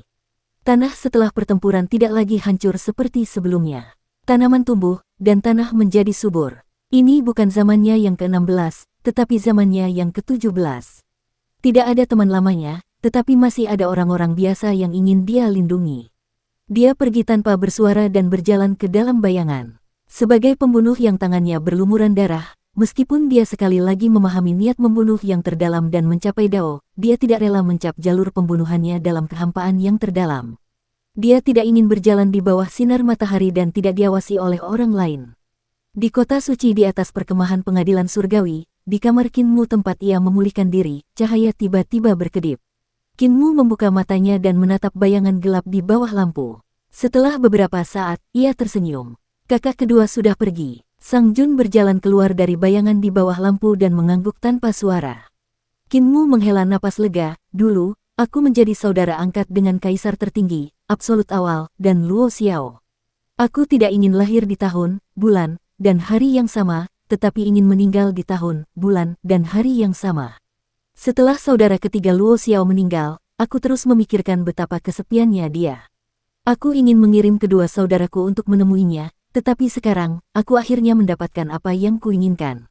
Kakak laki-laki dan saudara laki-laki kedua, semoga perjalananmu menyenangkan. Tatapannya jatuh ke wajah Sang Jun, dan dia tersenyum. Sang Jun, kamu tidak perlu bersembunyi di balik bayangan lagi. Kamu bisa keluar dan berjalan-jalan. Mata Sang Jun bersinar dengan cahaya tajam seperti pisau. Dulu, kau membuatku berada dalam bayanganmu karena kau khawatir niat membunuhku akan terlalu kuat dan aku akan kehilangan kendali, katanya dengan sungguh-sungguh. Hanya dengan bersembunyi dalam bayanganmu, kau bisa merasa tenang. Sekarang, mengapa kau membiarkanku keluar lagi? Aku sudah mencapai Dao 2 kali dan hati Daoku teguh. Apakah kau tidak takut niat membunuhku akan mendatangkan malapetaka di dunia? Kau tahu, terkadang aku tidak bisa mengendalikan niat membunuhku. Tatapan mata Kinmu hangat. Dulu, hati Daomu kurang dan sulit untuk menahan niat membunuhmu. Pengendalian dirimu sangat buruk, jadi aku ingin membawamu. Sekarang hati Daomu sudah sempurna. Kau bukan lagi Sang Jun di masa lalu, jadi aku akan membiarkanmu keluar dan memberimu kebebasan. Sang Jun terdiam dan hendak mundur ke dalam bayangan di bawah lampu. Tiba-tiba, Kinmu berkata, jangan berjalan dalam kegelapan dan keluar dari pintu utama secara terang-terangan. Kamu tidak berutang apapun kepada alam semesta ini. Sebaliknya, alam semesta ini berutang budi padamu. Sang Jun tertegun. Dia muncul dari kegelapan di bawah lampu dan berjalan menuju pintu utama, langkah kakinya agak ragu-ragu. Namun, dia tetap berjalan keluar. Di luar pintu, sinar matahari pertama menyinarinya, tetapi tidak menyilaukan. Dia mengangkat tangannya untuk menutupi matanya dan baru menurunkannya setelah beberapa saat. Sang Jun, aku selalu memperlakukanmu sebagai teman. Suara Kinmu terdengar dari belakangnya, menyebabkan tubuhnya sedikit gemetar. Seorang teman, dia belum pernah memilikinya sebelumnya. Sepanjang era ke-16, dia tidak punya banyak teman. Dia jarang berinteraksi dengan orang lain dan telah melakukan terlalu banyak dosa pembunuhan. Kehancuran era ke-16 juga berhubungan langsung dengannya, jadi dia merasa tidak layak memiliki teman. Mungkin beberapa orang yang telah disegel oleh Tuan Muda tertua adalah teman-temannya, tetapi tidak dapat dikatakan bahwa mereka semua berada di perahu yang sama. Mereka hanya mengobrol dan membunuh babi, dan masing-masing dari mereka telah menyembunyikan masa lalu mereka dari yang lain, karena mereka tidak mau memberitahu orang lain tentang masa lalu mereka tidak dapat dianggap sebagai teman. Di dalam hatinya, kata, teman, terlalu kuat. Kamu bukan alat untuk membunuh, dan kamu juga bukan pisau di tanganku. Kamu adalah temanku. Kinmu berkata dari belakangnya, seorang teman yang dapat kau percaya. Aku akan menjadi teman pertamamu di era ini. Di masa depan, kau akan bertemu orang lain dan berteman dengan mereka. Sang Jun memiringkan kepalanya. Aku tidak membutuhkan mereka. Teman terlalu murah. Siapapun yang membuka dan menutup mulutnya dapat dikatakan sebagai temanku. Kamu juga bukan temanku. Persahabatan hanya akan memengaruhi penilaianku tentang benar dan salah, membuat hatiku melunak. Dia berjalan ke arah timur menghadap sinar matahari, suaranya terdengar, Tuan Muda ketujuh, jika ada terlalu banyak dari kalian yang telah mencapai Dao dan menyebabkan alam semesta ini runtuh, aku juga akan mengambil tindakan. Bahkan jika itu kamu, aku pasti tidak akan menunjukkan belas kasihan. Jika kamu menang dan melakukan kejahatan, aku akan tetap mengambil tindakan. Dunia ini membutuhkan pisauku ini, bukan pisau di tanganmu. Kinmu tersenyum dan berkata kepada Ling Yuxiu, jika aku benar-benar melakukan kejahatan, dia pasti tidak akan membunuhku. Aku tahu dia sudah memperlakukanku sebagai teman. Ling Yuxiu mengerutkan bibirnya dan tersenyum, suamiku, aku pikir kamu terlalu banyak berpikir. Sang Jun berjalan di tanah perdamaian abadi, dari perbatasan menuju kota perdamaian abadi, dan kemudian dari kota menuju pedesaan, tanpa tujuan. Kedamaian abadi adalah kedamaian, sama sekali tidak ada pembantaian di medan perang. Tempat ini dipenuhi dengan ketenangan, dan juga membuat hatinya dipenuhi dengan ketenangan, jauh dari pembantaian dan pertikaian. Perang di garis depan masih berlangsung, tetapi garis belakang yang hebat tidak terpengaruh. Ketika berita kekalahan pengadilan surgawi datang, semua orang merasakan batu besar di hati mereka, dan senyum perlahan muncul di wajah mereka. Dia memegang sebatang jerami di mulutnya dan bersandar di pohon, dengan malas memandang sinar matahari melalui kanopi. Pada saat itu, 6 atau 7 anak berlarian sambil tertawa riang dan gila-gilaan. Suasananya sangat meriah. Anak-anak pun pergi. Sang Jun mengambil mahkota bunga yang dibuang anak-anak dan menempelkannya di dahinya. Ia menyilangkan tangan di depan dada dan bersandar di pohon untuk tidur. Sinar mataharinya bagus sekali, tongkat jerami itu bergerak sambil bergumam.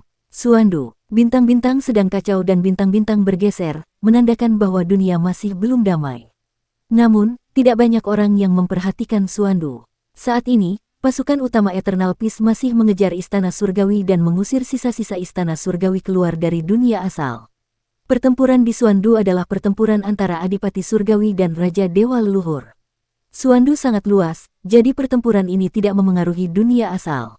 Ketika Jiang Bai Guiping berada di Suandu, dia hanya mengalahkan pasukan matahari, bulan, dan penjaga Suandu dan mengepung mereka. Dia tidak ikut campur dalam pertempuran antara Adipati Surgawi dan Raja Dewa Leluhur. Tindakannya sangat rasional. Karena matahari, bulan, dan pasukan pelindung Suandu telah berakhir, Raja Dewa Leluhur tidak akan banyak berguna bahkan jika dia membunuh Adipati Surgawi. Jika dia memimpin pasukannya untuk menyerang perkemahan pengadilan surgawi, itu akan menimbulkan efek yang tidak terduga. Itu sudah cukup untuk membuat moral pasukan pengadilan surgawi runtuh. Oleh karena itu, dia segera memimpin pasukannya untuk meninggalkan Suandu, hanya menyisakan Adipati Surgawi dan leluhur Raja Dewa. Hati Dao milik Raja Dewa Leluhur jatuh ke dalam 9 penjara, kekuatan suci Dao pengunci hati yang bertahan lama, dan jatuh bersama dengan hati Dao milik Adipati Surgawi. Pertarungan antara hati Dao ayah dan anak itu jauh kurang efisien dibanding pertarungan sesungguhnya, tetapi lebih berbahaya. Di panggung 9 penjara, Adipati Surgawi dan Dao Heart milik Raja Dewa Leluhur sedang bertarung. Di luar, tubuh asli Adipati Surgawi tidak bergerak. Hanya Raja Dewa Leluhur dan Adipati Surgawi yang bereinkarnasi yang masih bertarung sampai mati. Tubuh asli Adipati Surgawi dipenuhi dengan cahaya bintang. Cahaya Dao Surgawi terus mengalir ke arah Adipati Surgawi yang bereinkarnasi. Setelah tubuh reinkarnasi Adipati Surgawi dihancurkan oleh Raja Dewa Leluhur, pemandangan aneh ini muncul. Tubuh sejati Adipati Surgawi tidak lagi mendengarkan perintah Raja Dewa Leluhur. Tubuh itu memungkinkan Raja Dewa Leluhur menggunakan kekuatan Dharma dan Yuan Shen untuk mengendalikannya, tubuh Dewa kuno itu tetap tidak bergerak.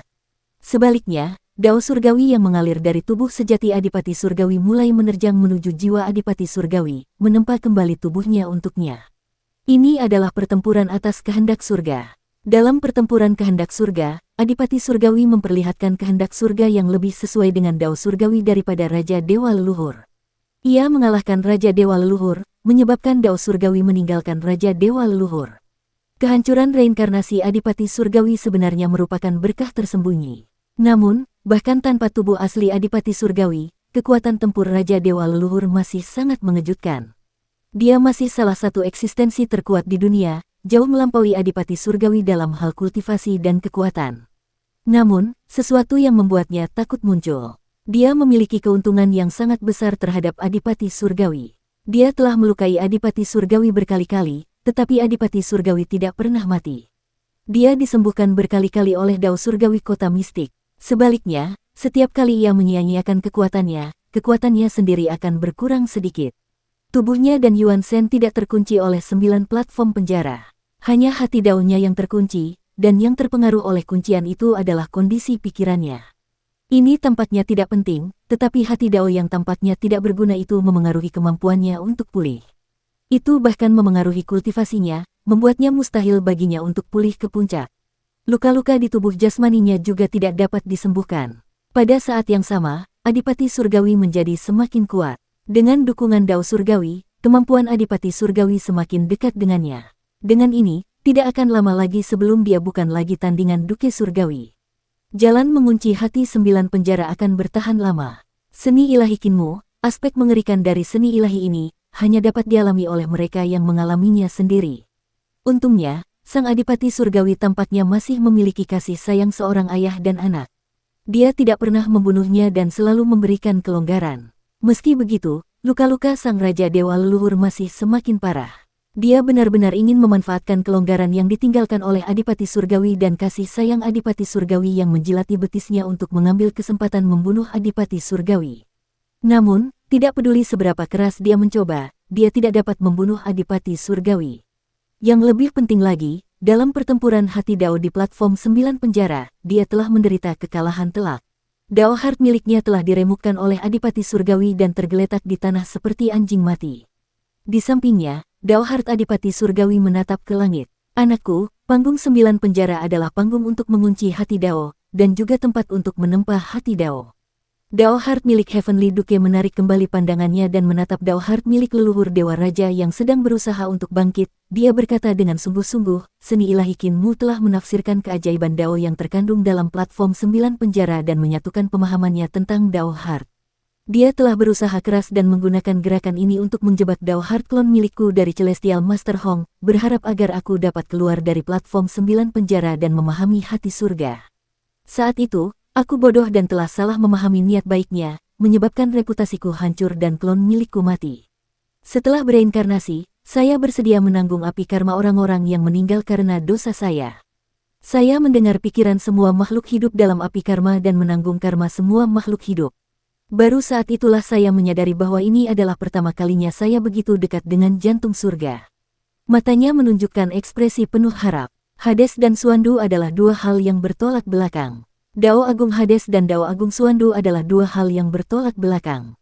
Namun, aku sebenarnya berada di dalam api karma Hades. Ini adalah pertama kalinya aku begitu dekat dengan jantung surga. Ini adalah pertama kalinya aku begitu dekat dengan Dao Surgawi. Aku meratap dalam api karma, tetapi aku begitu tersentuh hingga air mataku mengalir. Aku menahan karmaku, tetapi aku menyadari bahwa jantung surga adalah jantung manusia. Anakku, kali ini, aku akan memberimu kesempatan ini. Berdirilah dan keluarlah dari tahap 9 neraka. Hati Dao Raja Dewa Leluhur terhuyung-huyung saat dia berdiri. Dia terkekeh dan berkata, memangnya kenapa kalau kamu keluar? Hati Dao Keadilan Surgawi menyemangatinya, katanya, selama kamu memahami hati surgawi, kamu bisa keluar. Setelah kamu keluar, kamu bisa pergi ke Yudu untuk menanggung api karma yang disebabkan oleh karmamu sendiri. Kamu bisa membakar dosa-dosamu dalam api karma dan menderita siksaan. Hahaha, ayah Tuhan. Hati Dao Sang Raja Dewa Leluhur tertawa terbahak-bahak hingga ia tidak dapat berdiri tegak. Kau telah menikmati kekuasaan yang tinggi dan perkasa. Kau telah menikmati kekayaan dan kemuliaan. Setelah kau menikmati pemujaan dan rasa takut dari semua makhluk hidup, bisakah kau kembali ke masa lalu? Kau bisa, tetapi aku tidak bisa. Kau dapat melepaskan semua ini, tetapi aku tidak bisa. Lebih jauh lagi, kau ingin aku dengan rela mengakui kekalahan dan pergi ke Yudu untuk menderita dan menderita. Aku tidak bisa. Dia sekali lagi menyerang Dao Heart milik Heavenly Duke, tetapi dia gagal. Dao Heart milik Heavenly Duke perlahan bangkit dan terbang keluar dari panggung 9 penjara, secara bertahap menghilang ke langit. Hati Dao Raja Dewa Leluhur mendongak dan melihat wajah Adipati Surgawi semakin membesar, memenuhi seluruh langit panggung 9 penjara. Keluar, kata Adipati Surgawi, pertama-tama jadilah manusia, lalu pahami hati manusia, pahami hati surgawi, dan keluarlah dari panggung 9 penjara. Dewa terlahir lebih mulia dari manusia, dan lebih mulia dari makhluk pasca kelahiran. Dao Heart milik Raja Dewa Leluhur melesat dengan gila, dia berkata dengan tegas, manusia juga terbagi menjadi 3, 6, dan 9 tingkatan, apalagi aku, seorang dewa setengah. Aku memiliki garis keturunan terkuat di dunia, tubuh roh tertinggi, dan kebijaksanaan tak terbatas serta kekuatan tak terbatas. Mengapa aku harus menjadi manusia? Mengapa aku harus memahami hati manusia dan kehendak surga? Hatiku adalah kehendak surga. Aku begitu kuat sehingga bahkan Dao Surgawi, ayah, dan semua makhluk hidup di alam yang tak terhitung jumlahnya harus tunduk pada kakiku. Wus! Saat dia keluar dari panggung 9 penjara, gunung-gunung berduri yang tak terhitung jumlahnya tiba-tiba melesat keluar dari panggung 9 penjara. Gunung-gunung itu melonjak keluar dari segala arah saat duri-duri berduri yang tak terhitung jumlahnya menembus jantung daunnya. Hati Dao milik Dewa Leluhur Raja dipaku ke tanah di udara sebelum menghilang. Sementara itu, di dunia luar, Raja Dewa Leluhur menjadi sangat marah saat ia menyerang Adipati Surgawi. Adipati Surgawi menutup matanya dan cahaya bintang itu seperti air mata. Sialan, sialan, sialan, sialan, sialan. Tanaman merambat berduri besar melesat keluar dari tubuh Raja Dewa Leluhur dan menusuk ke segala arah. Ketika Raja Dewa Leluhur bergegas ke sisi Adipati Surgawi, darah berceceran di sekujur tubuhnya. Saya tidak bisa menerima ini. Dewa Leluhur Raja mengangkat telapak tangannya yang berdarah dan mengolesi darah di seluruh wajahnya. Dia terkekeh dan berkata, Ayah Dewa, aku tidak bisa menerima ini. Aku tidak dikalahkan olehmu, Gu. Darah mengucur dari mulutnya dan menyumbat tenggorokannya. Petik 2. Aku dikalahkan oleh Celestial Mastermu, Gu. Celestial Mastermu, aku tidak kalah dari hati surgawimu. Dia terjatuh terlentang dengan mata terbuka lebar. Matanya seputih salju.